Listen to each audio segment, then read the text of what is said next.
Salve, rapaziada! Essa é a primeira edição do Sem Base Podcast. Eu, por incrível que pareça, me chamo Thiago e esse é o Xandão, seu mano Lucas, mano Malvadão, Lucas Kanté, Lucas Alexandre, enfim, todos os vulgos vão estar na descrição, eu acho.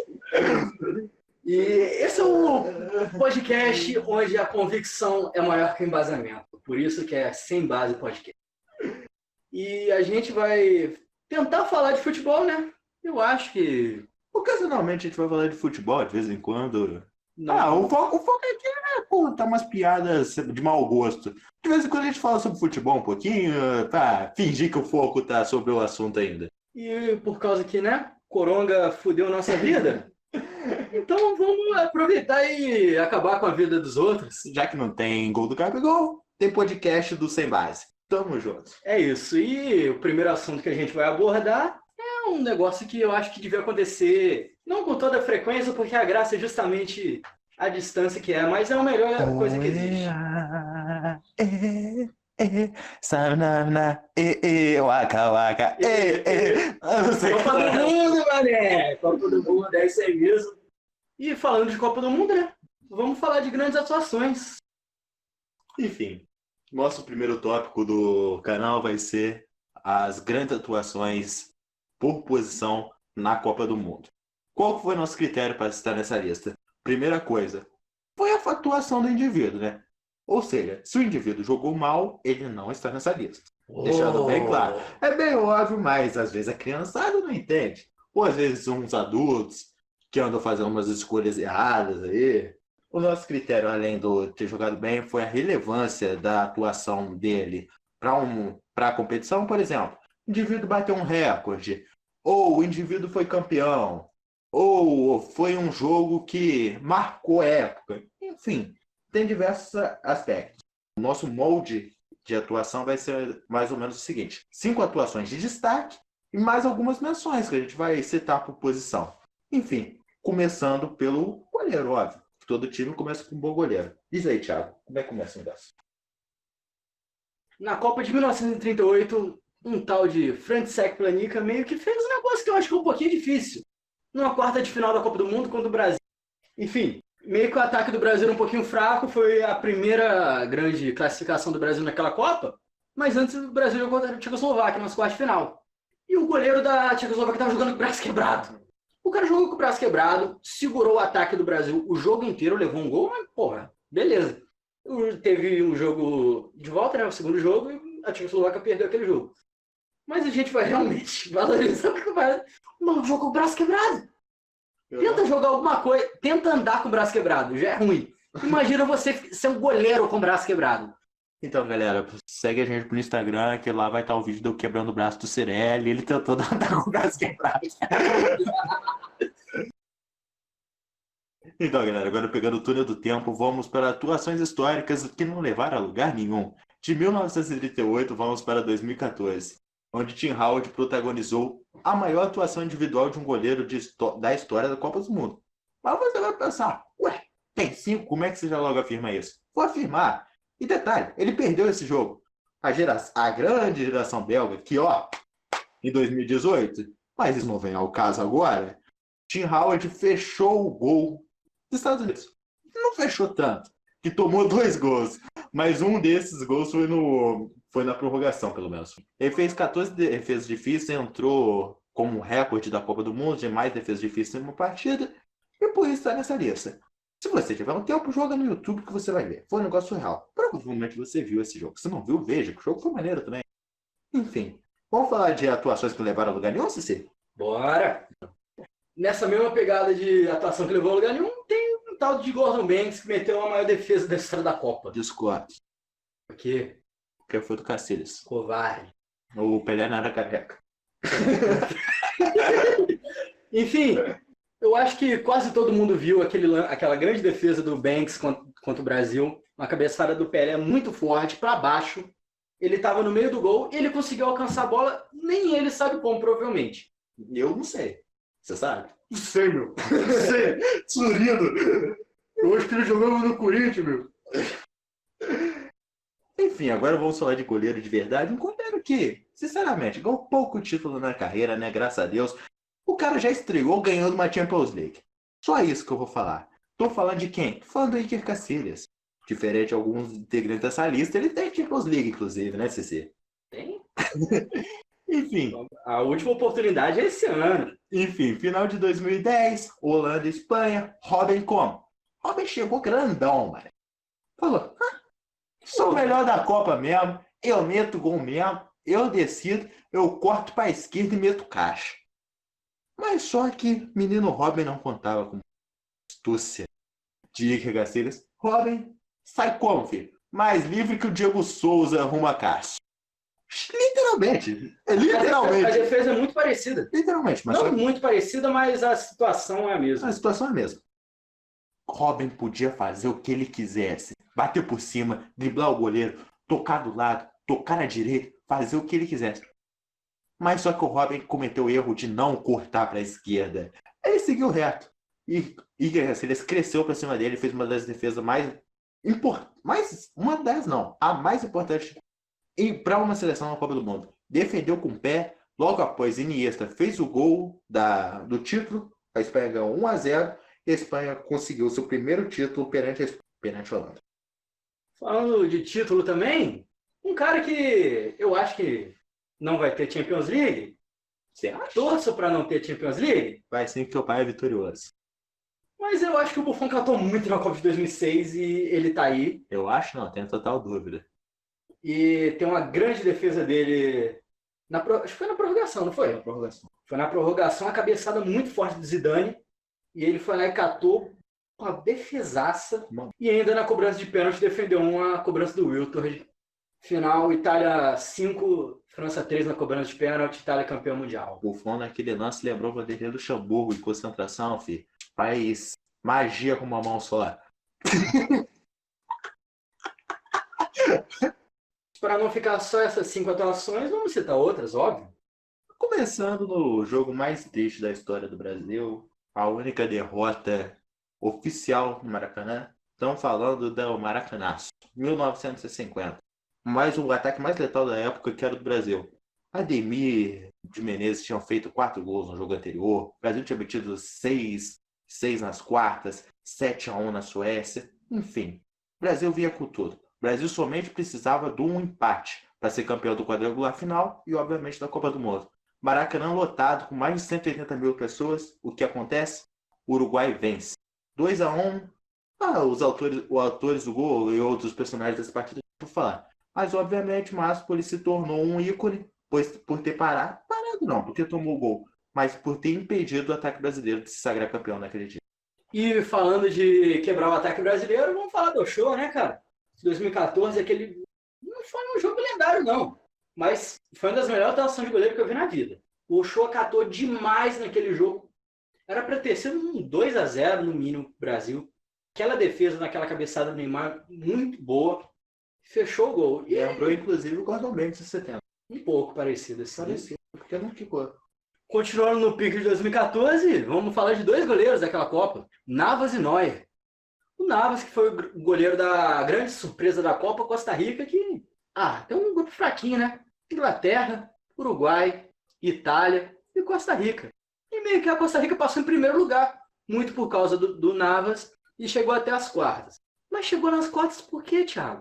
Porque o Navas catou tudo e decidiu nos pênaltis contra a Grécia nas oitavas. Aliás, esse grupo aí foi uma coisa maravilhosa, porque o Sissi queria que a Itália passasse, eu queria que a Itália tomasse taca. Eu queria que a Inglaterra passasse, ele queria que a Inglaterra tomasse taca. O que aconteceu? Costa Rica passou, todo mundo feliz, graças a Deus. Continuando falando, manda o Neuer aí, que inclusive foi o quê? Ficou em terceiro melhor do mundo esse ano, Sissi. O que aconteceu aí pra nós? O Neuer foi um dos grandes personagens da Copa, não só porque ele catou tudo, mas é porque ele catou tudo fora do gol. Não, ele não metia a bola fora da área. O maluco tava como, filho? Tava mais seguro que o Boateng na zaga. Cara, no jogo contra a Argélia, além dele catar muito, ele tava igual zagueiro. Teve bola que ele desarmou quase no meio de campo, velho. Joga no YouTube aí. Carrinho do Neuer em cima do Slimani. É uma coisa bagulho surreal. Ele corria muito, ele dava carrinho. foi muito justo. O Neuer foi o melhor goleiro do mundo durante uns 3 anos. Mais ou menos o quê? 2013, 2014, 2015? Foi. 16 também. 2016. Que começou o Oblak subir, o Alisson surgiu. Mas, enfim, Neuer foi o melhor goleiro do mundo indiscutível uns 3, 4 anos. E a Copa do Mundo foi, com certeza, que consagrou ele. Agora, falando em melhor do mundo, como goleiro, óbvio, vamos falar do melhor goleiro do mundo aí em 2018. Thibaut Courtois. Vocês sabem de qual jogo que eu tô falando? É, o jogo do fatídico dia lá do Renato Augusto. Vai, Renato. O Fernandinho entregando. Renato, pelo amor de Deus, cara. Faz que nem eu, pô. Meia clássico, classudo. Joga como, Fê? Com a camisa dentro da calção? Pô, dá um tapa tirando na direita do goleiro. Não precisa cruzar, não, pô. Passou vergonha. Brasil rodou. Bélgica 2-1. Enfim, mas o grande destaque, além do De Bruyne que fez aquele gol lá que o Marcelo tá olhando o De Bruyne, não sei porquê, foi o Courtois, que fechou tudo, fez defesa, inclusive no último lance, num tapa da gaveta, o Neymar, Courtois pegou. Infelizmente. Lembrou muito aquela defesa do Stecklenburg em 2010, naquela bola do Kaká, e nas duas situações do Brasil rodando as quartas. Alô, Robinho, me nota, me manda uma camisa, Parelha, tamo juntos. Mas já que a gente tá falando, a gente infelizmente relembrou do Brasil sendo eliminado, vamos falar do Brasil passando, né, cara? Partiu o Cocu na perna esquerda. Ele, Tafarel! Estatística totalmente... Você não liga, que não serve pra nada. Toda vez que o Galvão gritou, sai que é sua, Tafarel, Tafarel pegou nenhum pênalti. Sabia disso? É real esse bagulho, não é zoeira. Toda vez que o Galvão gritou, sai que é sua, Tafarel, Tafarel pegou nenhum pênalti. Mas ele catou do Cocu, porra. O Galvão não grita, o Galvão grita depois. Pode ver aí, é real esse bagulho. Sem base, também conhecimento. Enfim, o Tafarel decidiu aquela cobrança. Cara, o Tafarel era muito bom em pênalti. Você tá maluco. Mas de qual jogo que ele tá falando? Brasil e Holanda, quarta de final da Copa do Mundo. Foi 1-1 no tempo normal. E 4-2 no pênalti pro Brasil. Eventualmente a gente chegou na final. E o final a gente vai falar depois. Ah, mas você tá falando de quarta do mundo, o Brasil passando, Cicê? E se fosse o contrário? E se o Brasil fosse eliminado? Aí seria 1982 contra a Itália. O fatídico jogo do 3-2, onde uma das melhores seleções da história foi eliminada. O famoso desastre do Sarriá. Isso mesmo, se você quer Tá bravo, o maluco é como? Informação, filho. Dinosov fechou o gol naquele dia. Infelizmente, apesar de Dinosov ser coadjuvante dessa partida, vamos falar mais sobre o protagonista depois, que eu não quero citar o nome dele agora, porque eu não quero citar o nome dele nunca, pra falar a verdade. Aquele cara estragou minha vida 18 anos antes de eu nascer. É Enfim. basicamente isso. Enfim, os goleiros foram isso. E para começar nossos laterais, vamos começar com o nosso capitão do tri, Carlos Alberto Torres, que sem dúvida todos lembram do seu gol marcante na final contra a Itália. Foi o último gol, inclusive, do 4-1. Esse jogo talvez seja o que mais tenha menções aqui, não é, Sérgio? Provavelmente. Provavelmente sim. Enfim, ele marcou um gol na final de 70 e, além de tudo, levantou a taça logo depois. Ou seja, um dia perfeito para Carlos Alberto Torres, por isso que ele está nessa nossa lista. Também, falando de laterais brasileiros, vamos citar Djalma Santos. Na final da Copa do Mundo de 1958, Brasil 5, Suécia 2. Eu acho um pouco estranho, porque todos temos na mente que Djalma Santos foi o titular durante toda a campanha.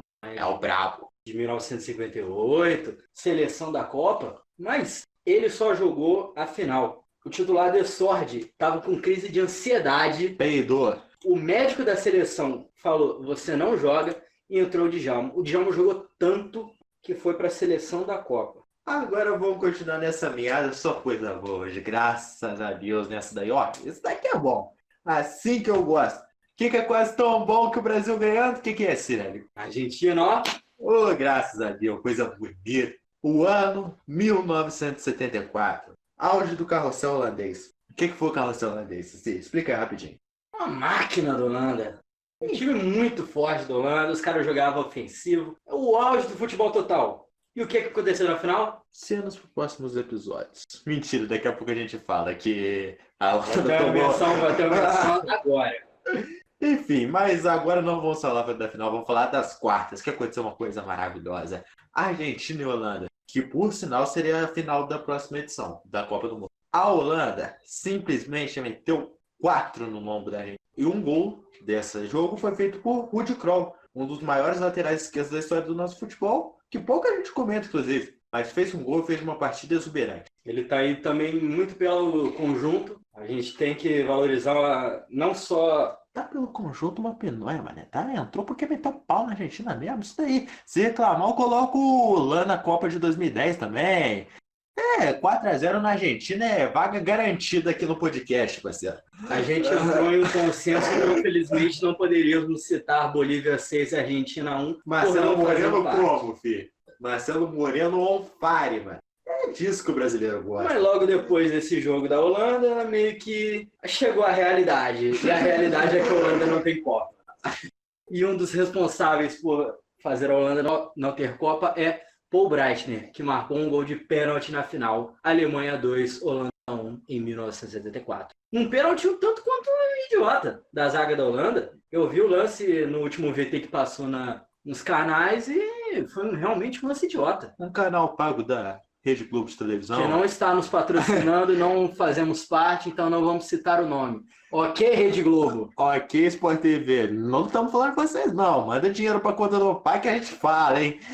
E para continuar, vamos voltar só um pouquinho no tempo. Só um pouquinho. Estamos em 74, vamos para agora, vamos para 70, a Copa anterior. Esse, sem dúvidas, é considerado por muitos o jogo do século. O jogo que compete com esse vai ser citado bem lá pro final, mas a gente vai citar ele também. Fica tranquilo, guarde isso na sua memória. O nosso lateral, que marcou a época como um dos melhores laterais da história. Estamos falando de quem, será? Jacinto Paquete. No jogo Itália-Alemanha, 4-3, um jogo totalmente maluco. Jacinto Paquete teve uma das suas atuações mais exuberantes. E chegou na final contra o Brasil, que nós já citamos aqui. Fora desses 5, podemos citar também a atuação de Nilton Santos, na final de 1958, tão grande quanto a de Djalma, mas resolvemos deixar apenas um representante do país. Que isso? Você tem alguma diferença que você acha que o Djalma Santos é maior que o Nilton Santos? Vou ver a altura dele. Vou conferir porque eu te falo. Mas continuando, o outro lateral... Não, fala a verdade, são 3 laterais esquerdos que estão na nossa lista e os 3 são brasileiros, CC. Graças a Deus, tá com pouco lateral esquerdo bom o Brasilzão, hein? O outro é o Roberto Carlos, em 2002. Roberto Carlos fez uma das melhores Copas que um lateral esquerdo já fez, né, numa Copa do Mundo. A gente decidiu prestigiar ele nessa lista no gol que ele fez contra a China, no Brasil 4, China 0. No maior estilo do Roberto Carlos possível, uma porrada. E além disso, a gente pode citar, a gente vai unir o útil ao agradável, que é o quê? Além do Brasil ganhar, em cima da Argentina, na Copa do Mundo, isso aconteceu em 82, Brasil 3, Argentina 1 pela segunda fase da Copa de 82, que infelizmente não teve um final muito feliz para a seleção. Mas o Júnior jogou muito contra a Argentina, fez um gol, Argentina 1, Brasil 3. E pra galera aí que ficou curiosa, Djalma Santos não é maior que o Nilton Santos não, tá? Eu vi. Djalma Santos tem 1,73. O Nilton Santos 1,84. E para começar a nossa zaga, vamos começar com o maior zagueiro de todos os tempos, na minha opinião. Não sei vocês concordam comigo? Talvez. Está na discussão, top 3, com certeza. Vamos falar de Franz Beckenbauer. Ele é um dos poucos, aliás, já vou citar isso para a galera não ficar... Por que você não colocou 2... A gente tentou evitar de colocar 2 atuações do mesmo jogador. Por isso, nesse caso, vão ter 2 atuações do Beckenbauer. Uma vai estar na lista final, na lista dos 5, como a gente vai prosseguindo desde o começo da podcast, e a outra vai estar de fora. Eu vou citar as 2 agora. Primeiro, por ordem cronológica, Franz Beckenbauer, em 1970, no jogo já citado, jogo do século, Itália 4, Alemanha 3. Apesar de ter perdido, Beckenbauer ficou marcado nesse jogo por sua raça. Ele teve a clavícula quebrada, de acordo com o sistema. Onde que fica a clavícula, Cirelli? Conta pra nós. Perto do ombro, né, cara? Eu não sou muito bom na anatomia, mas eu acho que é perto do ombro. Cirelli, 20 minutos atrás, tinha falado pra mim que ficava no cotovelo. Foi de sacanagem. Enfim, a Alemanha perdeu esse jogo, mas a atuação histórica de Beckenbauer ficou marcada na mente de todos. Enfim, essa vai ser a atuação que vai ficar de fora. E a que entrou, obviamente, não tem como ser outra. 74. Já citamos aqui o carrossel holandês, o futebol total, o futebol totalmente ofensivo, liderado pelo Johan Cruyff. E chegou à final. Holanda e Alemanha. O que você acha que aconteceu? Holanda como... Se tem um espírito derrotado em final de Copa do Mundo, se chama Holanda. Me lembra um clube do Rio de Janeiro que veste preto e branco. Não citei qual. Pode ser os dois. Enfim, a Alemanha venceu. Franz Beckenbauer, que já tinha se destacado na Copa de 66, 70, agora teve sua consagração total, que foi o título pelo seu país. Voltando um pouquinho no tempo, vamos citar a final de 1966. O grande zagueiro tem o título de Sir da Inglaterra, Bob Moore. Marcou época no West Ham e com certeza tem o maior título da história do seu país. Jogou muito na final, Inglaterra 4, Alemanha 2. O jogo chegou até a prorrogação e Bob Moore foi um dos destaques do elenco inglês. Na competição, também na final. Eu diria, inclusive, que o Bob Moore tem o maior título da história do West Ham. Eu acho que o maior título da história do West Ham é ter o Bob Moore no elenco, velho. Ele, eu acho que a gente vai citar mais tarde. E outra, o Bob Moore nem é tão grande aqui. Acabei de ver aqui, 1,78. Zagueiro baixinho. Não, na Inglaterra, naquela época, que basicamente era bico pro alto e vamos que vamos. Enfim, agora avançando um pouquinho no tempo, vamos... Pouquinho não. Estamos em 66, vamos para 94, vamos avançar muito no tempo. Vamos falar de um jogo maravilhoso. Ah, isso que eu tô falando. E continuando falando de zagueiro baixinho, falando lá, eu tô aqui no cara que defende firmemente os baixinhos. Será por quê, né? Baixinho, careca, o Cirelli passa pano mesmo. Virou crime ter 1,70. Enfim, estamos falando de Franco Baresi, que em 1994, na final, um jogo maravilhoso. Você sabe de jogo que eu tô falando. O jogo terminou 0-0 por causa do Baresi. O Romário estava no modo melhor do mundo, que tanto foi o melhor do mundo ano que vem. O Baresi teve uma atuação que o próprio Romário definiu como a melhor marcação que ele sofreu ao longo da carreira. Levou o jogo para os pênaltis. E lá, infelizmente, ele acabou perdendo o pênalti e ficou marcado por isso. Mas o Baggio também, que era o craque do time, perdeu. Mesmo com isso, mesmo com esse adendo, nós colocamos ele no top 5. Além do Baresi, o Maldini também jogou muita bola nesse jogo e também ficou nas citações. Não entrou no top 5, mas está aí junto. Falando nisso, uma Copa que o Maldini podia estar, não estava, e teve outro destaque na zaga da Itália. Quem foi, Cirelli? Um tal de Fábio Cannavaro, um careca baixinho. A gente está aqui realmente para defender o careca baixinho, mas a semifinal entre Itália e Alemanha foi definida por causa do Cannavaro. Ele jogou demais. É provavelmente uma das melhores atuações de um zagueiro. Provavelmente Porque eu vou afirmar aqui, foi a melhor. Tanto que ele ganhou o melhor do mundo só por causa desse jogo, minha opinião. Desarmou tudo, puxou contra-ataque para o segundo gol. Ele acabou com o ataque da Alemanha. Para quem nunca viu, joga no YouTube. O segundo gol da Itália. O Cannavaro rouba a bola 2 vezes no campo de defesa, puxa o contra-ataque, no final Del Piero faz o gol. E no jogo seguinte a gente vai citar que, para mim, talvez não seja a maior atuação defensiva. A atuação defensiva de um zagueiro, mas eu acho que foi a atuação mais decisiva de um zagueiro. A gente está falando de Marco Materazzi, na final contra a França. O que ele fez?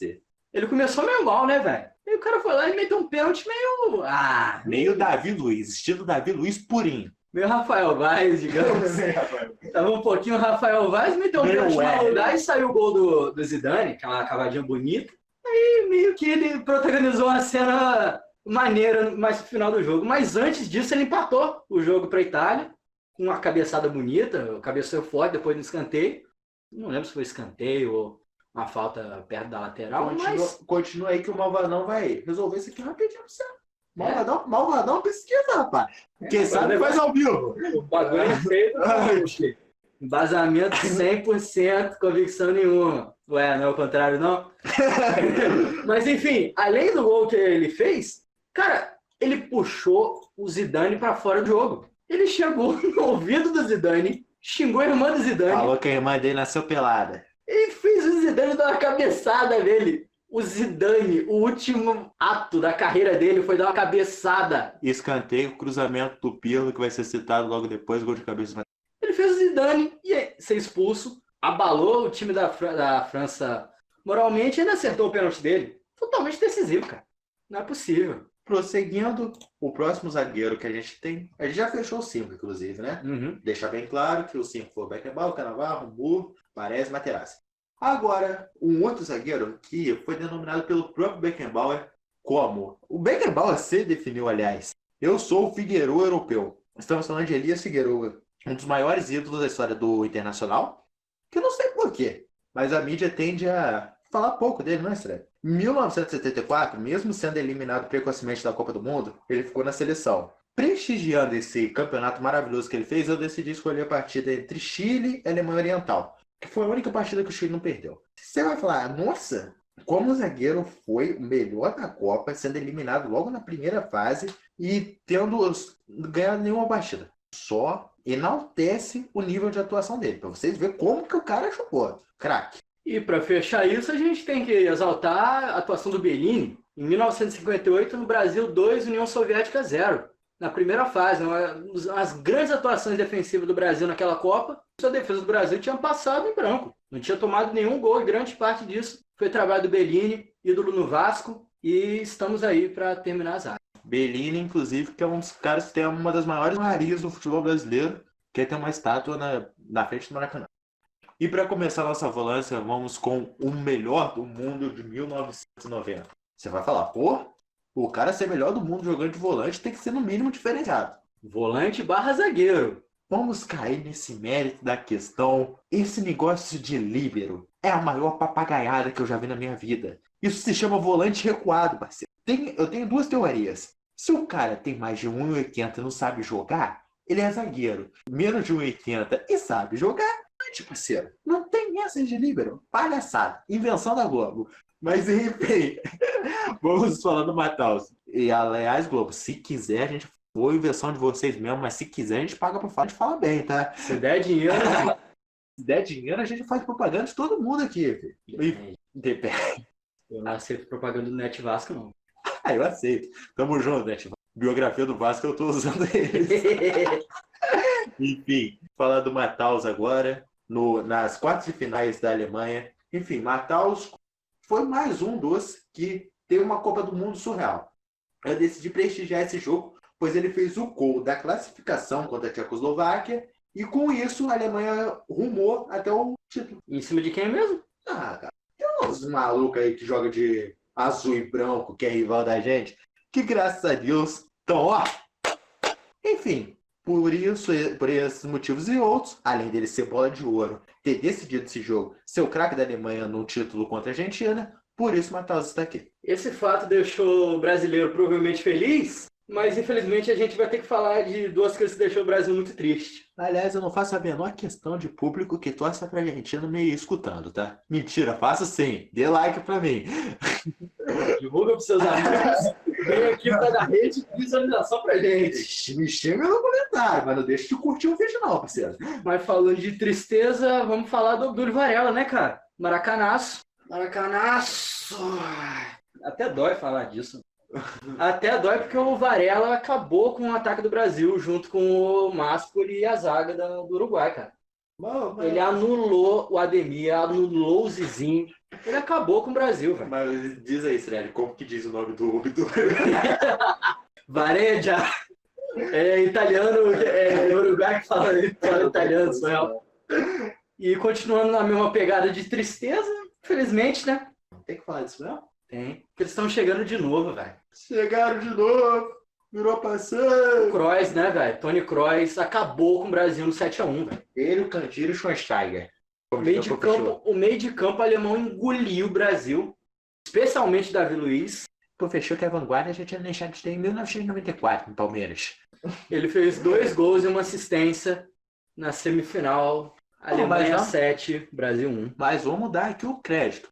O Kroos jogou muito. Mas se não fosse o companheiro dele de volância, que é o Fernandinho, ele não tinha feito nada disso. Verdade. Se não fosse o Fernandinho, ó.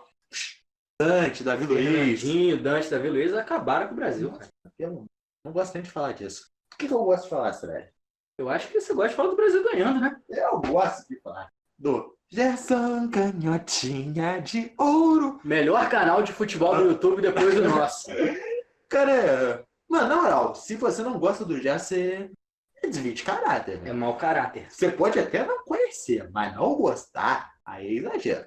Você não tá conhecendo, joga no Google aí. Maluco, tipo, fez um gol na final da Copa do Mundo de 70, que a gente já citou algumas vezes aqui, né? O Brasil pegou a Itália, o Brasil passou o rolo em todo mundo, a verdade é essa. Não teve um que jogou mal. A maior seleção da história do futebol. Pelo CL, que pra mim é 58. Mas As duas tinha Pelé, né, parceiro? Então, tava tranquilo. E Gerson, pra quem não conhecia, foi um meia central, que ou tanto podia fazer segundo homem do meio de campo, ou ser um meio articulador, meio atacante. Enfim, a gente colocou aqui a volância como um volante meia central, ou aquele cara de ligação pro ataque. Agora, Cirelli, o Gerson, ele era o meio de ligação. Mas quem era o cara que marcava? Clodoaldo, Que é isso? volante do Santos. Voltar os dois, né? Vai, pô. É pra checada, Cicê? Aham. Tá certo, meu parceiro. Que o Clodoaldo fez naquele jogo. O que o Brasil inteiro fez naquela Copa do Mundo, né, cara? É um toque de passe linda. Mas Um jogo envolvente. o Clodoaldo, ele só destruía a jogada ou ele saia jogando assim, né? Saiu jogando também. Inclusive fez 2 gols bonitos nessa Copa do Mundo. E pra quem não viu, no YouTube aí, ele dribla uns 4 italianos e depois cria o jogada que sai o gol. Veja isso aí. É um dos lances mais bonitos da Copa. E estão fora desses 5 aí, mas vamos falar também de um volante recuado, mas que armava jogo também. Classudo. De acordo com a Globo, seria líbero. Em 1970, Se ele nascesse uns 10 anos atrás, ele ia ser líbero. André Pirlo. Na semifinal contra a Alemanha, 2-0, o mesmo jogo do Carnaval. Sim. Ai, nossa, vocês estão falando muito. Só tem Itália, Alemanha e Brasil nesse ranking? Será por que só tem Itália, Alemanha e Brasil? Você conta pra eles? Não sei, fala pra ele. Acho que são os maiores campeões.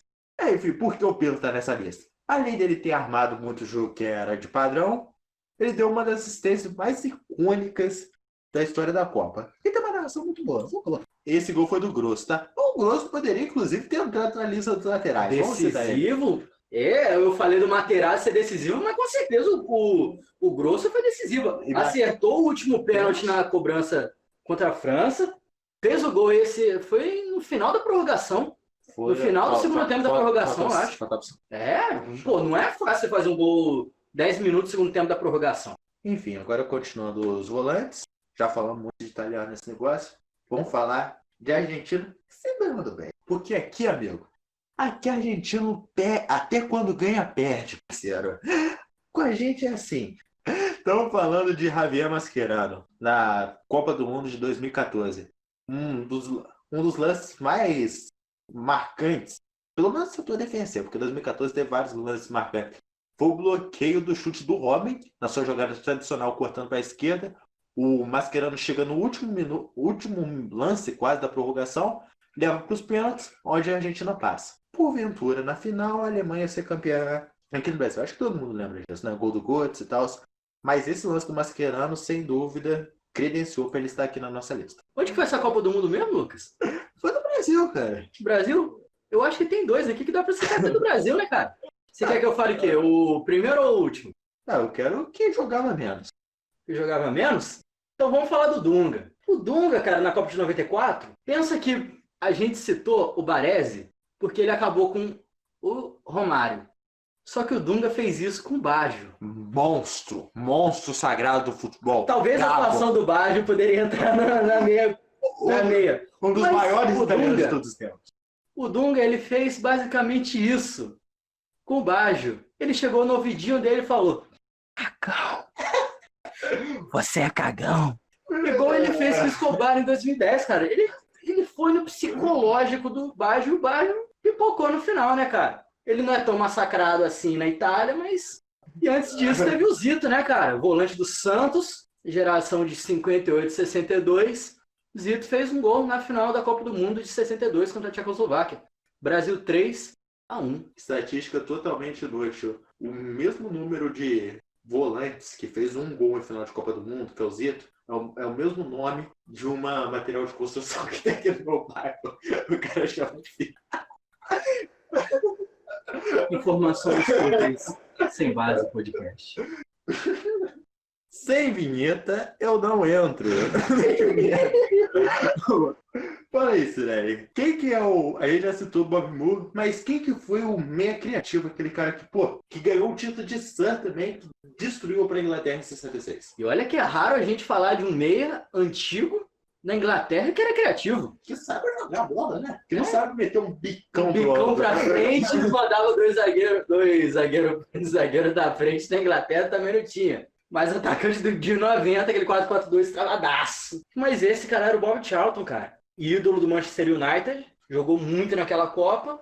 E uma parte de destaque dele foi na semifinal contra Portugal, onde ele marcou 2 gols. Inclusive, já vou fazer o merchan aqui, que em breve vai ter um artigo sobre os times europeus. Vamos falar mais sobre o United. Você torce pro United, ó?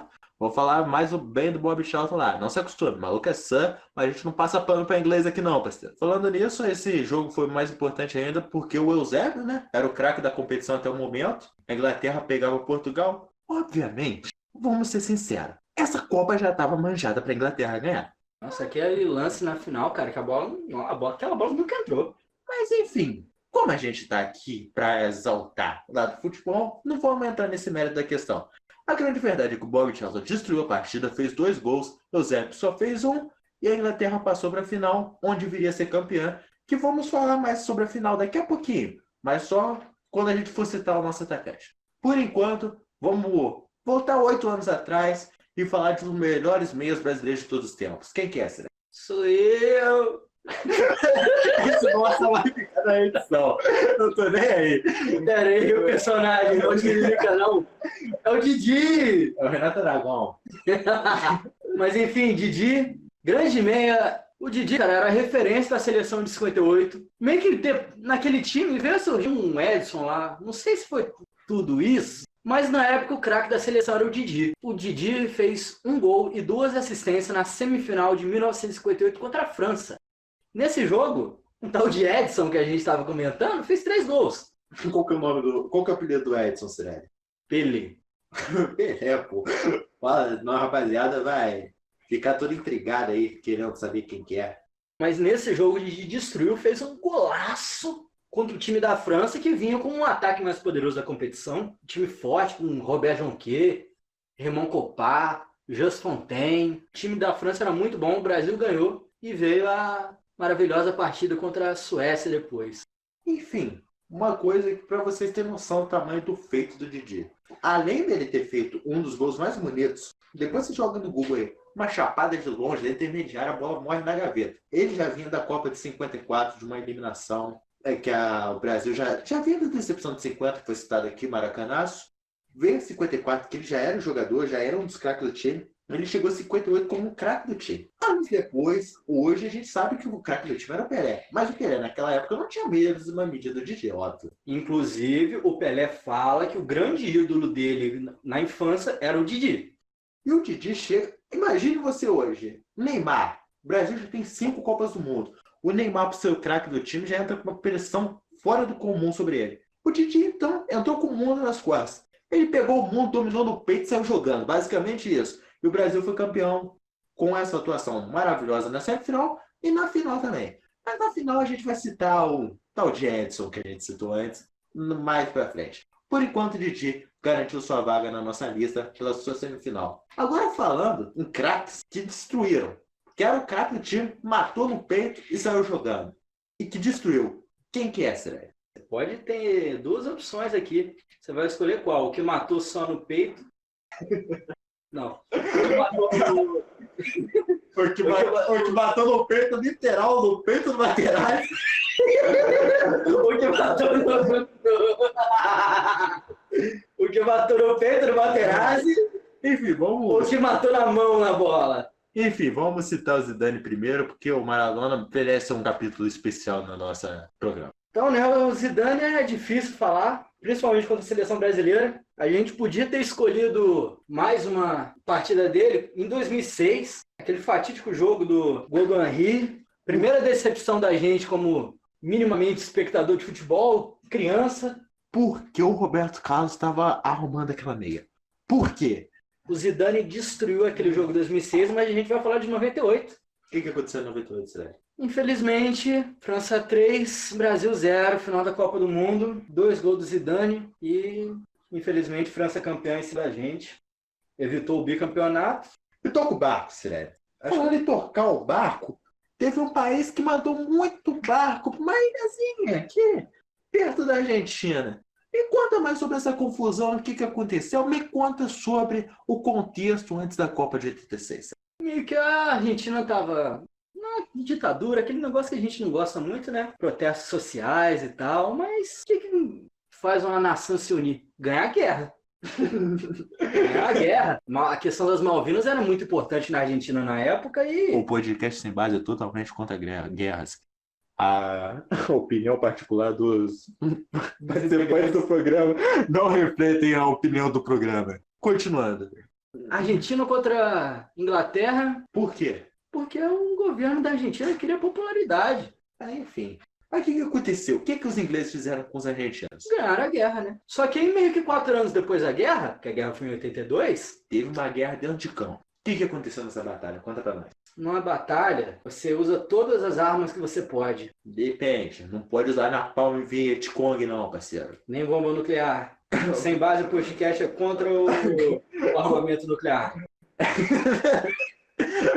Mas, enfim, meio que o Maradona usou toda coisa que ele podia, né? Inclusive a mão. Esse lance ficou conhecido como La Mano de Dios, o primeiro gol do Maradona contra a Inglaterra. Se eu não me engano, tava 0x0 o jogo, né, cara? Tava 0x0. 0x0, Maradona faz um gol, a Inglaterra empata. O gol que fica marcado, os dois gols ficaram marcados, pela verdade, né? Mas a La Mano de Dios é tipo, é um lance quase icônico. É um grande erro de arbitragem. Se bobear, o maior erro de arbitragem numa Copa do Mundo. Com certeza Tá disputando com um gol de 66 que valeu. Porque entrou muito. Mão a mão, no caso. É porque, pô, o Bandeirinha tava de frente pro lance. O inglês tava tentando psicológico dele, falando: você precisa roubar pra ganhar.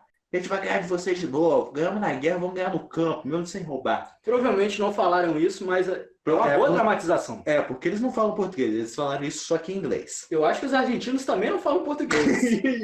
Eu só acho. Enfim, o maluco entrou no psicológico Maradona falando: Eu vou quebrar. E pegou a bola no meio de campo e saiu driblando todo mundo e fez provavelmente o gol mais bonito da história da Copa, né, cara? Na minha opinião, tá brigando esse gol e o gol do Van Persie. Tô nem aí, eu acho o gol do Van Persie lindo. Coisa mais linda do mundo.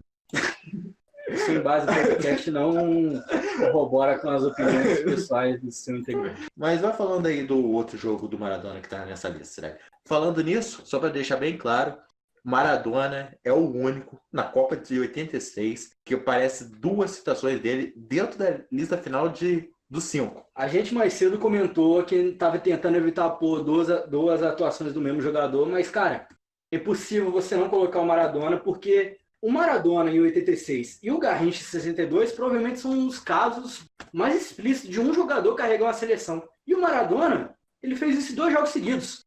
O na Inglaterra foi na quarta de final. E na semifinal contra a Bélgica, ele também meteu 2 gols. O outro driblando o goleiro, o cara tava cheirado nessa Copa. Ele tava jogando com tudo que ele podia. Parecia que ele tinha cheirado de cocaína, velho. Parecia só. Ele não tinha feito isso. A gente deixou aqui. Mas vocês estão falando, ué, o que é isso? Os caras estão colocando a Argentina sendo campeã do mundo, colocando a Argentina como 2 vezes. Mudaram de lado? Felizmente não. Johan Cruyff, 1974. Amigo do Ruud Krol, eu acho. A gente não sabe. Eu acho que era assim. 2 gols e 1 assistência. Um dos maiores atuações de um meia numa Copa do Mundo. Aí vocês perguntam, por que o Cruyff não está entre os titulares dessa lista dos 5? Porque ele não foi campeão. Basicamente isso. É o único pretexto para Todos os 5 que a gente colocou como principais estão como campeões. Caso não tivesse sido campeão, sairia uma do Maradona e entraria essa. Mas como isso não ocorreu... Outro exemplo de campeão que não entrou foi o Rivelino no Brasil-Uruguai na semifinal da Copa de 70. 3-1 para o Brasil, um gol de Rivelino. Agora, outro campeão que fez um gol na final. Só que esse daí eu diria ainda mais decisivo. Nós citamos o Cacilhas como defendendo aquele lance do Robin, já descrito antes. Mas só que se não fosse o Cacilhas, o jogo terminaria 0x0. Talvez o Cacilhas brilhasse no pênalti, não sabemos. Mas quem brilhou antes disso foi quem? A Andrés Iniesta. Com um gol, eu diria um pouco improvável, pois o Iniesta nunca foi um goleador nada. Ele é, como posso dizer, o goleador das decisões. Quando precisa, ele tá lá. Também fez aquele golaço contra o Chelsea na final. Você não vem abrir a boca para citar esse jogo aqui. Não venha. Uma das maiores roubalheiras do futebol mundial da história. Um negócio surreal. Não me importa. Babaca. Mas daqui a pouco vai falar que o esse ano era pior que o Iniesta aqui ao vivo. Mas, mas enfim, Iniesta fez o gol, o time dele foi campeão, tinha tudo para estar na lista. Mas como ele só Pouca coisa, graças a Deus. só fez o gol do título mundial e não destruiu a partida, ele está nas situações. Agora mudando basicamente, totalmente o fio da meada, um cara que não foi campeão, nem passou perto disso, mas com esse jogo, com essa Copa do Mundo, que na minha opinião ele foi o melhor da Copa, não sei você. Inclusive, eu deveria ter ganhado o melhor do mundo naquele ano. Ramos, calma, eu tô falando do Snyder. Em 2001, em 2001, 2001, caraca. O moleque decidiu a Copa do Mundo, tá ligado? retrocedeu, filho. Enfim, É o famoso gol retroativo. ele teve a ajuda do Felipe Melo e do Júlio César. Mas conta aí pra nós, Sérgio, o que aconteceu? Uma tristeza, né, cara? Foi uma tristeza. Aconteceu que um dos maiores pontos esquerdos de todos os tempos fez um gol brilhante, gol de gênio, Robson Arantes do Nascimento. Fez um gol, meteu uma caixa, completou perfeitamente. Aí o Kaká falou, vou dar o tapa, velho. Ele deu o tapa virando a cara, bola buscou a gaveta. Eu, molequinho, como? Kaká já bateu, eu falei, comemorei, tô grandão, filho. Stecklenburg vai lá e pega. Ali começou a derrocada do Brasil. Aí teve uma assistência pro gol contra do... Aquele gol foi do Snyder ou foi gol contra o Felipe Melo? Considerado. Mas o lance foi aquilo, foi uma cagada dupla do Júlio César com o Felipe Melo. Depois o Felipe Melo deu uma pisada no Robin. Aí o Snyder fez... Aí a vaca... Uma desgraça. Aí a vaca foi pro breche, velho. Agora eu vou falar de coisa boa, porque esse cara rodou pra gente. Falar do Rames. O que você tem a dizer do cara que fez a carreira dele em 2014? O cara jogava no pior centro comercial, no pior centro da Europa. No pior time europeu, chamado Mônaco. Achei que fosse o Arsenal. Não é o Mônaco. Arsenal é bosta, mas o Arsenal tem algum... Sei lá, o Eles Arsenal... têm uma aura de derrota, mas Eles não têm uma- te incomoda tanto. Igual o Mônaco. O Mônaco tem uma aura mais derrotada. Francês é pior que inglês, você concorda comigo? Então, é basicamente isso, parceiro. Os ingleses não concordam a gente em Copa do Mundo. Agora, francês, bicho? Mas enfim, voltando ao fio da meada, ele tá... Roberto Carlos, filho da puta. Não pode xingar o Roberto Carlos não, parceiro. Roberto Carlos mídia. Roberto Carlos, patrocina nós, parceiro. Enfim. Só não quero patrocínio de meia. Enfim, o Rames estava no Mônaco, foi pro Real Madrid graças à Copa do Mundo. Jogou demais naquela Copa e a gente está citando o jogo dele contra o Uruguai nas oitavas que ele meteu. Você, seu covarde. Não Você foi o fala gol gol mais bonito na da peça. Copa. Não foi o gol mais bonito da Copa. Não foi o gol mais bonito da Copa. Foi o gol mais bonito da Não Copa. foi. Não foi. Eu tendo a valorizar gols que batem na trave. É verdade, isso daí eu concordo com você, mas realmente não foi. Quando o Rames voar uns 15 metros, pulando, meteu um gol de cobertura de fora da área com a cabeça, aí a gente conversa. Mas por enquanto não é. Aliás, ele fez um gol no segundo tempo e é isso. Agora também temos para concretizar o Rivaldo, que foi decisivo tanto em 2002 quanto em 98. Só que em 98 o Brasil não tomou o ataque que a gente falou e por isso terminou assim. Esses foram nossos meios. Esse jogo do Rivaldo que a gente está citando é um 3-2 contra a Dinamarca nas quartas, que o Rivaldo fez 2 gols na partida. Saiu massacrado daquela Copa, mas felizmente teve a reviravolta em 2002. Outro que saiu massacrado, que a gente já citou, foi o Djalma Santos, que foi até panelado, jogou só a final, mas mesmo assim tá nessa lista também. Enfim. A gente vai escolher um nome meio polêmico agora para ponta, porque é um jogo tanto quanto recente, é o mais recente dessa lista. Que a gente vai falar de Kylian Mbappé, na oitava de final contra a Argentina. Quem viu, provavelmente a maioria das pessoas viu esse jogo, porque pelo fato dele ser bem recente, ele acabou com a Argentina. A atuação, inclusive, que foi elogiada pelo próprio Pelé, pra você ter noção. Ele destruiu a Argentina. Ele ativou o modo turbo, que foi absurdo. Pessoas perderam patrocínio por causa daquele jogo dele.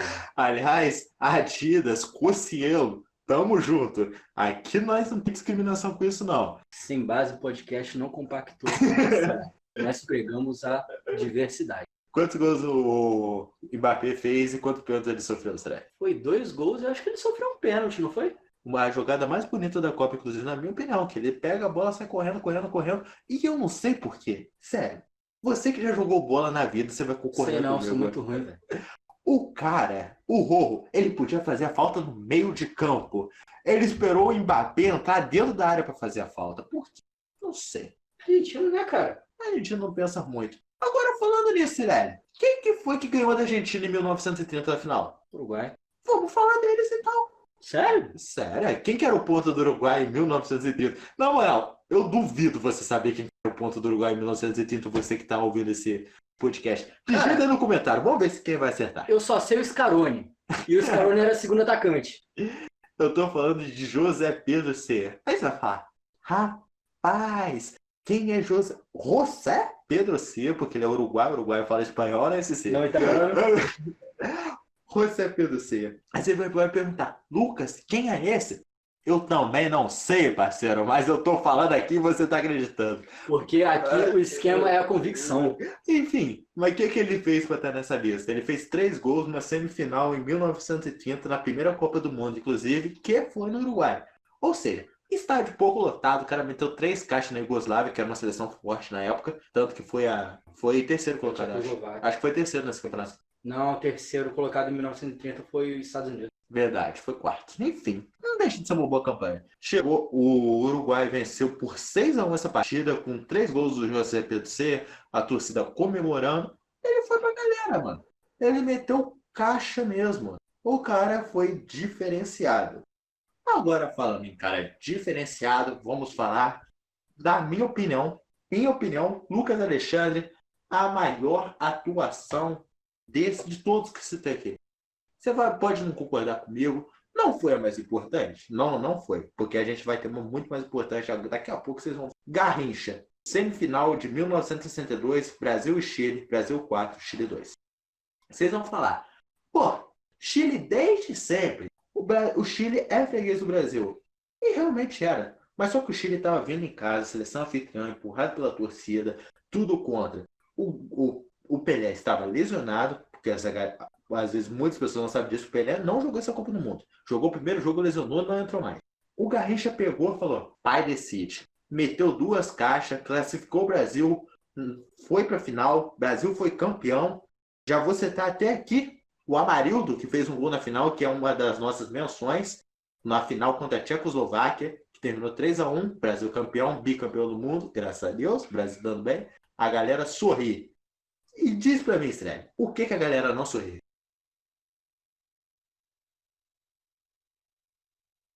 Entrou em choque, não falar. É uma questão delicada mesmo, a gente nascendo 50 anos depois. Não me envolve nesse balaio de gato. Você também é de 2000, seu safado. Você também é de 2000, porra. Mas falando de Maracanazo, né, cara? Tem o inominável. Alcides Giga. Se o Jacinto Obdúlio Varejia já foi ruim, imagina o Didi. O que o Didi fez? Né? Um gol, né, cara? Ele fez o gol que nego massacra o Barbosa. Mas, infelizmente, ele não teve culpa no lance e o Guia se consagrou e fez o segundo gol do Uruguai numa noite difícil.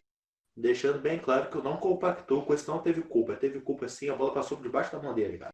E nesse clima, falando de derrota do Brasil, vamos falar de uma vitória. Não nada, assim mudou? Tal. Não mudou muito não, porque o clima fica baixo, né, cara? Continua derrotado? Continua derrotado, mas em 1938... Nessa época a gente era que nem super, jogava como sempre, jogava como nunca, perdia como sempre. Pois é, um tal de Ernest Wilimovski. Quem que é esse? Não sei. Desconhecido. Fez 4 gols na oitava de final, em 1938. Aí tu pensa, pô, o maluco meteu 4 caixas. Passou, né? Óbvio. O que aconteceu, Sérgio? Perdeu. Que isso? Como? Brasil 6, Polônia 5. Caraca, mané, quem que é? É um maluco que metia tanto gol assim no Brasil. Jogava onde esse cara? Pô, Leonis meteu 3 caixas nesse jogo, diamante negro. Você que tá comendo chocolatinho aí, diamante negro. Conta pra ele, Cicê, conta a história do diamante negro. É por causa dele mesmo. Obrigado pelo comentário. Eu tô tentando fazer um programa aqui, mas às vezes é difícil O ser um craque do Maracanã me time. deixa traumatizado, velho. Eu nunca falei tanto dessa parada no mesmo dia e é uma derrota triste, né, cara? Vou deixar você feliz, Fred. Vou deixar você alegre. Fala uma parada feliz aí. Brasil vence. Pula pra 70. Pula pra 70. Quem que foi o nosso ponta? Quem que foi o nosso craque? O craque foi o Pelé, mas o ponta foi o Jairzinho. Exatamente essa é a resposta que eu quero de você. O que que aconteceu na final? Conta pra mim. Taca! Nossa, italiano! Ceifado, filho. 4-1, a gente já citou várias vezes esse jogo, a gente vai citar mais, eu acho. É porque o Jairzinho meteu caixa mesmo, parceiro. A gente vai citar de novo esse jogo mais uma vez. Agora, sério, quem é um maluco vitorioso, mete caixa, cheiroso, bonito, faz assim, ó, pra dar aquela revigorada gostosa, e ainda por cima, mete gol na Georgina? Quem é? Cara, eu não sei, mas eu quero falar do Robin agora. Não vai falar, não. É o filho do avô, parceiro. É o pai, Cristiano Ronaldo. Ai, ai. Enfim, Cristiano Ronaldo também é um jogo de 2018, um pouco antes do Mbappé, na fase de grupos, 3-3 contra a Espanha, uma das atuações mais impressionantes que teve. Se você não viu, veja a reação da Times Square nesse jogo. Cristiano Ronaldo, como sempre, decidindo para Portugal. Cara, aquela falta eu tinha certeza que ia entrar. Por mais que Tinha eu nada. sabia, velho, eu sabia que ia entrar. Eu tinha aquele feeling antes da parada, tá ligado? Derré também, muito Mas seguro acabou. no gol. Sim, acabou jogando muito bem aquele jogo. Ironia, tá, galera? Foi jogo bem mal. Mas acabou derrotado, como sempre, em Copa do Mundo. E falando em derrotado, como sempre, em Copa do Mundo, vamos falar da Holanda de novo, né? Vai Holanda, os caras perdem, mas eu porra, os caras estão com moral com a gente. Os caras jogam bem, jogam muito e perde sempre. Literalmente a revanche mais bosta de todos. Holanda 5, Espanha 1. A expectativa toda na época era um joguinho equilibrado, né? Acabou sendo essa goleada toda. Não é um time meio... Muita gente não conhecia aquela molecada da Holanda, cara. Eu mesmo. O Wijnaldum, Depay. Depay. O próprio Silensen eu não conhecia. Mas ele foi titular, né, cara? É uma geração renovada. O A Holanda Blind, foi bem. O Blind que deu o fez lançamento do gol mais bonito da Copa de 2014. nesse jogo mesmo. Concordou comigo, adorei esse Não, eu só falei consentimento. que foi no mesmo jogo. Pra mim, o do Ramos foi melhor. Aliás, o Rames, que eu falei, fez a carreira dele porque foi vendido pro Real. O Blind também fez, de certa forma, a carreira dele, porque foi vendido pro United. Não jogou bem lá, mas ganhou muito dinheiro. Veio para Ajax e se destacou lá. Começando os atacantes, a gente vai falar as menções primeiro para criar minimamente um hype na parada, embora seja um pouquinho inútil. O cara que tá assistindo isso daqui já deve estar com o quê? Quase uma hora de duração ou até mais. Mas O cara não tá nem aí pro hype no momento. Se ele já tá aqui, quem tá na chuva pra se o molhar. cara tá sofrendo, a gente tá sofrendo. A gente tá umas 4 horas gravando isso, 4, 5 horas. E vou mentir pra vocês, não. Tá julho, mas tá quente pra caramba. Que pariu, quente pra caralho. Mas enfim, conta pra nós, sério. A gente vai... Quem que é o cara que, tipo, tem aquele recorde na Copa do Mundo? A gente já citou um, que foi do Wilimovski. Mas quem que é que tem um recorde de mais gols numa partida? Oleg Salenko. Por incrível que pareça... Por incrível que pareça, Oleg Salenko tem um recorde de gols em um jogo em Copa do Mundo. O cara fez 5. Você pergunta, quem que é o Oleg Salenko? Nem o Alex Salenko sabe. É bem provável. Mano, quem que é o Oleg Salenko? Nesse momento o cara tá chapado de vodka, provável. Bem provável. Eu vou até pesquisar se o Alex Salenko tá vivo, pra não ficar com peso na consciência depois. Enfim, isso foi um Rússia 6, Camarões 1, na fase de grupo da Copa de 94, e ele, Tá vivo. cara... que bom saber. Cara, foi assim, foi 5 gols, mas pelo critério que a gente vai, a Rússia não arranjou nada naquela Copa. Camarões muito menos. Camarões estava muito fraco já. Não entra não. Agora, só pra citar que a gente já tá nessa onda, você sabe que o Jô, centroavante que agora fechou com o Corinthians, ele tem um recorde em Copa do Mundo? É o nome com menos letras na camisa. Sim, isso é o recorde. Caralho. Mas enfim, agora falando de jogos completamente inúteis, mas que pra época Foi um bom aperitivo. Não vou falar da disputa de terceiro lugar. Você pode ter todos os argumentos possíveis para defender a disputa de terceiro lugar. Mas tem um jogo desinteressante. Mas como foi um jogo que de duas seleções, a França que estava jogando futebol vistoso de muitos gols, contra a Alemanha, que era a atual campeã do mundo. Isso foi 58. Just Fontaine, que tem outro recorde, já que estamos nessa onda de recorde, de mais gols em uma edição de Copa do Mundo. Foram 13 gols nessa Copa, e sendo 4 nesse jogo, que terminou 6-3. Aí eu fico a pergunta para você, Sérgio. O que é mais importante? Uma vitória em terceiro lugar ou uma vitória em fase de grupos? Fase de grupo, com certeza. Mas o cara pode chegar na fase de grupos e ser eliminado nas oitavas. E aí? Quebrei o cara no argumento agora. Mas fala aí, Sireli. Tem um indivíduo que fez 13 gols. Antes dele, quem que é o cara que fez mais gols em uma edição? Antes do Fontaine, o recordista de mais gols em uma edição era o Sandor Kocsis, da Hungria, de 1954. E ele fez 11 gols na competição, mas a gente vai valorizar um jogo dele, que é considerado por algumas pessoas também o jogo do século. Hungria 4, Uruguai 2, na semifinal da Copa de 54, onde ele fez 2 gols e uma assistência, num jogo maluco, onde a Hungria vinha com uma grande potência daquela Copa, vinha totalmente favorita, o final a gente já sabe, né? Meio que parece que quando você não é Alemanha, Brasil e França e Itália, você pode fazer qualquer coisa que você perde, entendeu? E a Hungria não fugiu disso. Embora os caras foram campeão olímpico e tudo, não ganharam a Copa do Mundo. A gente valoriza o futebol olímpico? Não.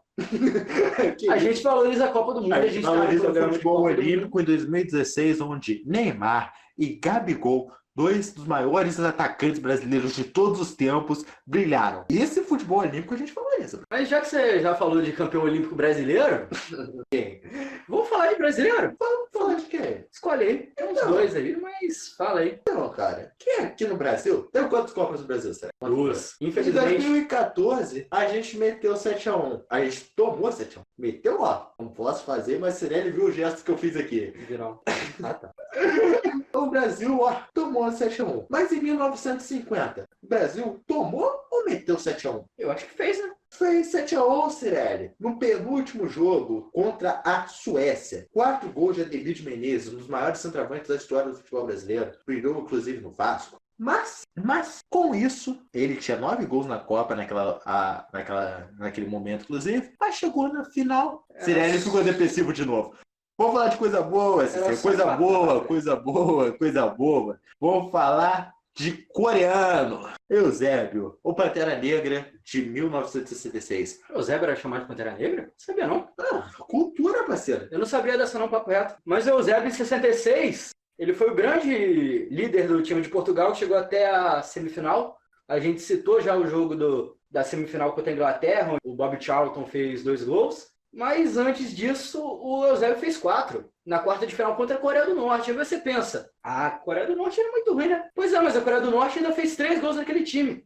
O jogo foi Portugal 5, Coreia do Norte 3. Provavelmente 4 gols. Provavelmente o melhor time da história. Não, é sim. É sim, e antes disso a Coreia do Norte tinha eliminado a Itália. Beleza que a Itália vinha numa fase ruim, tinha perdido grande parte do elenco no acidente do Torino. Mas ainda era a Itália, na época a maior campeã, empatado com o Uruguai e o Brasil também, né? E foi isso. Isso tudo que a gente citou foram grandes jogadores que nem o próprio Sireli diz, não sabe se está vivo. A gente confirmou que ele está vivo. Mas agora vamos falar da nata do futebol. Vamos falar do melhor de todos os tempos. O melhor atacante de todos os tempos. Que o melhor de todos os tempos vocês sabem quem são. Não vou exprimir essa opinião aqui, vai ser expressa em programas futuros. Pelé. Tem 3 atuações dele que estão na nossa lista. 2 ficaram nas menções e uma entrou para categoria final. E dentro dessas atuações, para mim, na minha opinião, a mais impressionante, mas só que não foi a mais importante,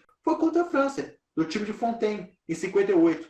Onde Pelé anotou um hat-trick somente com 17 anos em uma semifinal de Copa do Mundo. O jogo também terminou 5-2. O jogo também que citamos aqui diversas vezes, em 1970. Quanto foi esse jogo? Será que às vezes a galera não sabe ainda quanto foi? 4-1. 4-1, final de 70. Ó, eu quero todo mundo gravando isso. 1 gol Pelé, 1 gol Rivelino, 1 gol Gerson, 1 gol Jairzinho.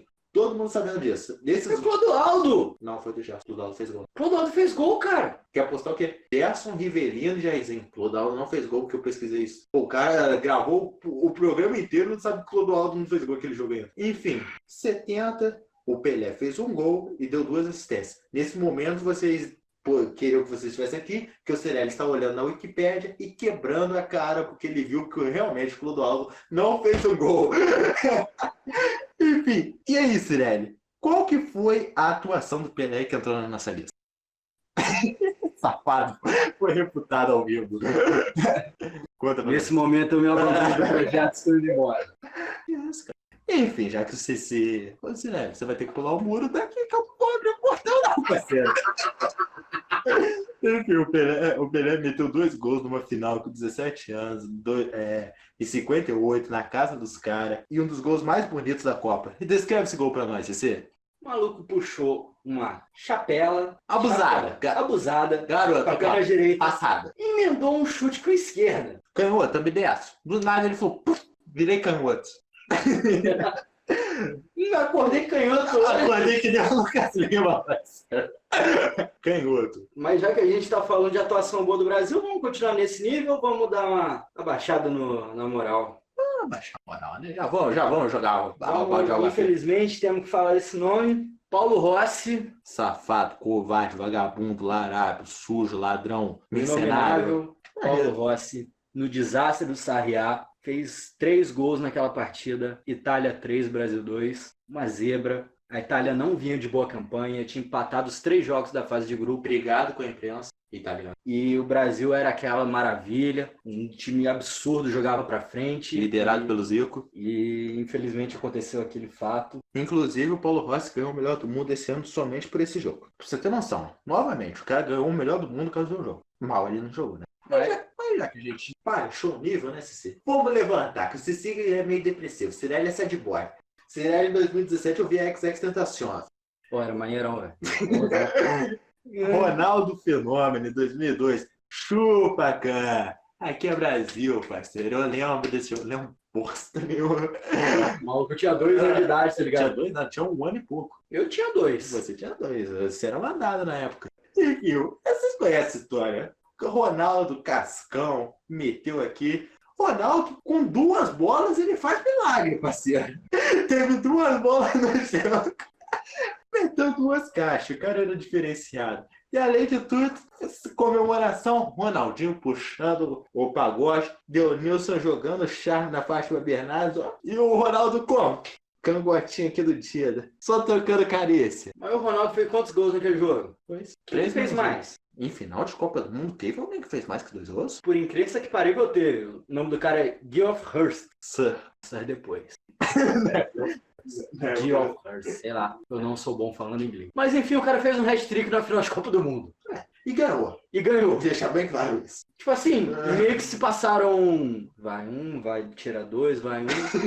Eu acho que se passaram uns 54 anos desde a final e nada aconteceu igual aquilo. Um gol, inclusive, a bola não entrou toda. Polêmico, mas o cara fez 3 e tá aí. E agora, pra complementar, A última, né? eu acho que vocês não se esperavam por essa. Cara, mas se tem alguma coisa que a gente espera em final de Copa do Mundo é o que, Cirelli? Holanda perder. Holanda perder.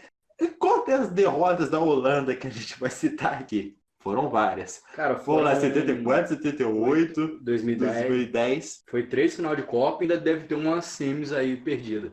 Enfim, Eu estamos acho falando que 94 foi semi. O Brasil foi do Vai Romário. E 2014 que eles perderam para a Argentina. Estamos falando do maior centroavante argentino de todos os tempos, somente atrás de Gonzalo Higuaín.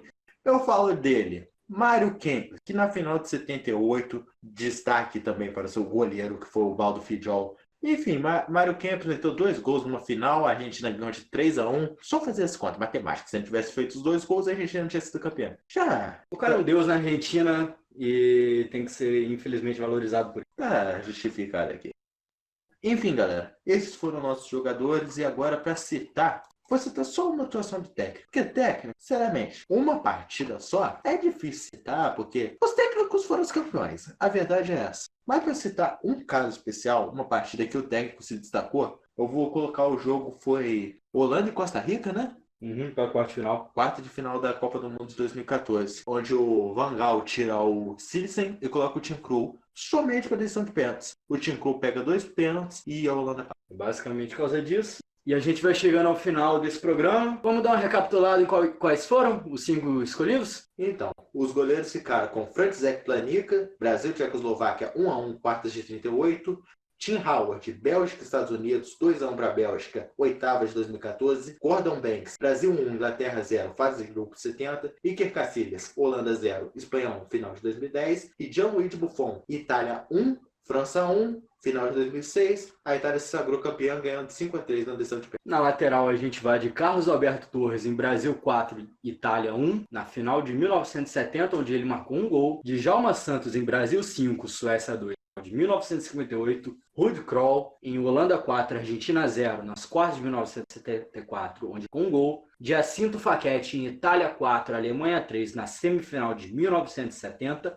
E Paul Breitner em Alemanha 2, Holanda 1, na final de 1970. E para formar nossa zaga, vamos com Franz Beckenbauer em Holanda 1, Alemanha 2, na final de 74. Fábio Cannavaro, Alemanha 0, Itália 2, semifinal de 2006. Marco Materazzi, na final de 2006, jogo já citado, Itália 1, França 1, decisão de pênalti 5-3. Bob Moore, Inglaterra 4, Alemanha 2, final de 66. E Franco Baresi, final de 94, Brasil 0, Itália 0. Brasil campeão nos pênaltis por 3-2. Na volância, vamos de Lothar Matthaus, Alemanha 1, Tchecoslováquia 0, nas quartas de final de 1990. Obdúlio Varela em Uruguai 2, Brasil 1, na final de 1950. Toni Kroos em Alemanha 7, Brasil 1, semifinal de 2014. Gerson e Clodoaldo em Brasil 4, Alemanha 1, em 1970. E na meiuca vamos com Bob Charlton, Inglaterra 2-1 Portugal, na semifinal de 66. Didi, Brasil 5, França 2, na semifinal de 58. Zinedine Zidane, França 3, Brasil 0, na final de 98. E pelos jogos, respectivamente, de quartas e semis de 86, Diego Maradona, Argentina 2-1 na Inglaterra nas quartas, Argentina 2-0 Bélgica. Na ponta, em ordem cronológica, José Pedro Cea, Uruguai 6, Iugoslávia 1, na semifinal de 1930. Ernest Wilimovski, Brasil 6, Polônia 5, pelas oitavas de 1938. Alcides Gigia, em Uruguai 2, Brasil 1, pela final de 1950. Garrincha, em Brasil 4, Chile 2, na semifinal de 1962. E Kylian Mbappé, França 4, Argentina 3, pelas oitavas de 2018. E para finalizar, os atacantes nossos ficaram como Pelé, Brasil 5-2, Suécia, final de 58. Geoff Hurst, Inglaterra 4, Alemanha 2, final de 66. Mário Kempes, Argentina 3, Holanda 1, final de 78. Paulo Rossi, Brasil 2, Itália 3, quartas de 82. E Ronaldo Fenômeno, na final de 2002, contra a Alemanha, 2-0.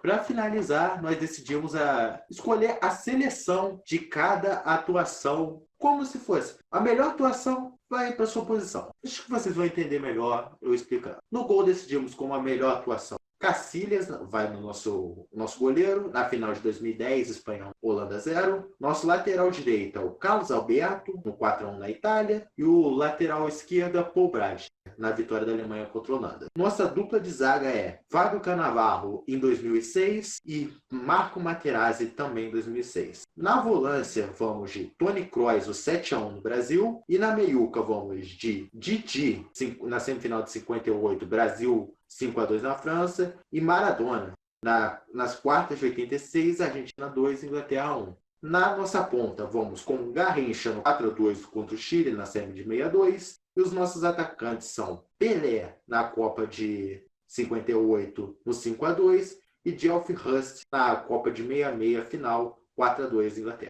Esse é o final do nosso podcast, espero que tenham gostado. Vamos tentar fazer com mais frequência e melhor qualidade, se possível. E aí, galera, na moral, se o que ficou ruim, que vocês não gostaram, sempre, opina. Deixa no comentário, fala que vocês gostaram, fala que não gostou, pra gente melhorar, entendeu? Dá um contato nas nossas redes sociais, o Instagram é Sem Base Cast, e o Twitter e o Facebook é Sem Base Podcast. Logo, logo a gente deve arranjar uma URL personalizada no YouTube. Nosso podcast também vai ser postado lá. Logo, logo vai ter nas outras plataformas, Spotify, Google Podcast, Apple. Obrigado a todos pela atenção. Tamo junto.